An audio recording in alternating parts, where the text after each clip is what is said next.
pouco mais de um ano de funcionamento, o supercomputador Santos Dumont já faz parte da história de conquistas importantes da ciência brasileira, como as descobertas sobre o vírus Zika, um trabalho que reuniu a Fundação Oswaldo Cruz e uma rede de pesquisadores de várias partes do país. Sem dúvida, a Fundação Oswaldo Cruz é uma das grandes instituições na área de saúde do país.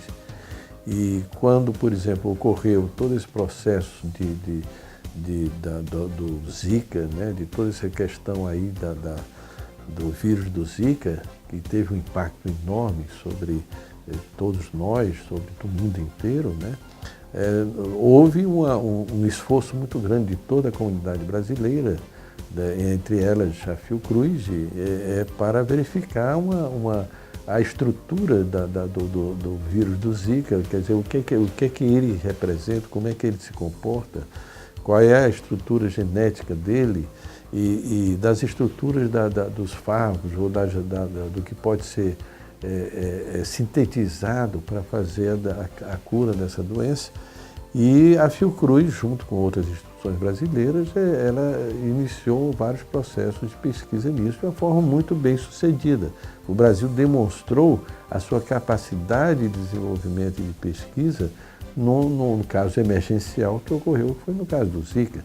Se nós não tivéssemos uma estrutura de pesquisa no país para isso, nós não teríamos dado uma resposta tão rápida e realmente impressionante que ocorreu no caso desse susto que nós tomamos com a questão do Zika. O Santos Dumont é atualmente o computador com a maior capacidade de processamento, armazenamento e transferência de dados em funcionamento no Brasil.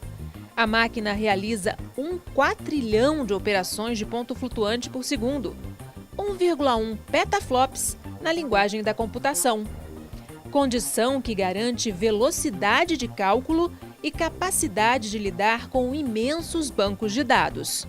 O João vai fazer uma operação, ou ele sofre de aneurisma ou de algum problema cardíaco. A gente simula a ele por equações matemáticas, a gente sabe como é que ele vai reagir, tá certo? No caso de ele tomar ou houver uma operação ou fazer qualquer coisa, como é que vai ser a pressão dele em todo o corpo. Se ele, por exemplo, tiver algum problema no coração de circulação, ele poderá certamente, a gente poderá fazer a simulação e verificar o comportamento do seu corpo, né, e do corpo do João, não é um corpo qualquer.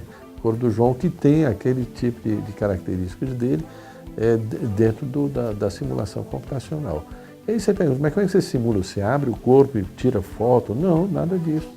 Novamente, através de tomografia computadorizada, você pode, por exemplo, ver as dimensões de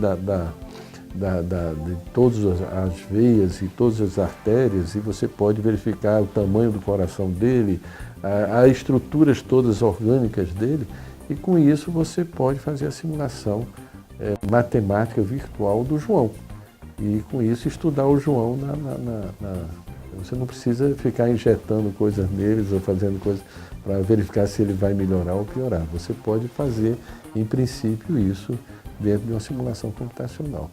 Atualmente, o supercomputador é usado 24 horas por dia e processa dados de 100 pesquisas de todo o país. Entre elas, o desenvolvimento de um remédio para o mal de Alzheimer. O LNCC apoiou ou deu suporte a uma pesquisa realizada pela Universidade Federal do Rio Grande do Sul no desenvolvimento de um fármaco para Alzheimer, a doença de Alzheimer.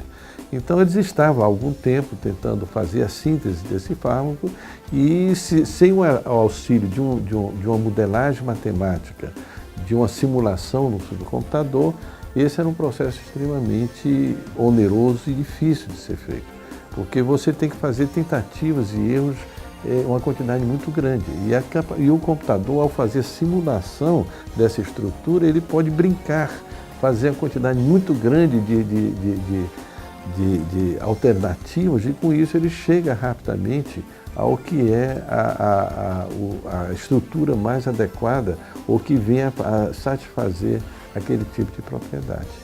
Então isso só se consegue com o supercomputador. Por trás de todo esse desempenho da máquina, há muita gente envolvida, 350 funcionários, pesquisadores, professores, técnicos, alunos, bolsistas e terceirizados que atuam no Laboratório Nacional de Computação Científica em Petrópolis, na região serrana do Rio de Janeiro.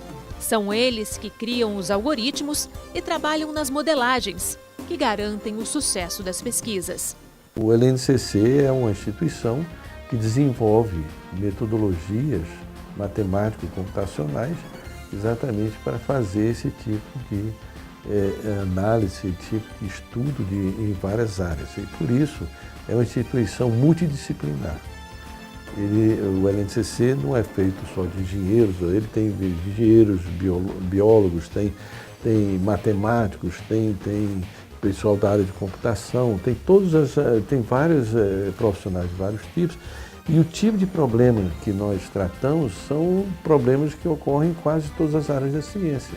Porque as metodologias que você utiliza para análise desses problemas são comuns. É você criar equações matemáticas, fazer um modelo matemático daquele fenômeno e a partir daí utilizar o computador para fazer a simulação e analisar o comportamento disso dentro da computação. Isso aqui é computação científica, que nós chamamos. O Santos Dumont pesa 60 toneladas e exigiu a construção de uma plataforma de suporte, além de uma subestação de energia e um sistema especial de refrigeração. O LNCC, na realidade, não é o único que utiliza o supercomputador. Nós utilizamos uma quantidade razoavelmente pequena da margem de todo o uso do supercomputador. O supercomputador hoje, Santos Dumont, do LNCC, ele é utilizado por equipes do Brasil inteiro, de todas as regiões. Tá certo? Em quase todas as grandes áreas da ciência. Tá certo? Na área de biologia, na área de física, na área de química, tá certo? Na área por exemplo, meteorologia, na área de geologia para questões de exploração de petróleo, ou você saber como é que se comporta um duto de água ou de petróleo, ou você saber, por exemplo, os reservatórios de gás e petróleo, como é que eles se estruturam, onde é que você deve encontrar petróleo ou onde você deve realmente explorar ou perfurar um poço de petróleo.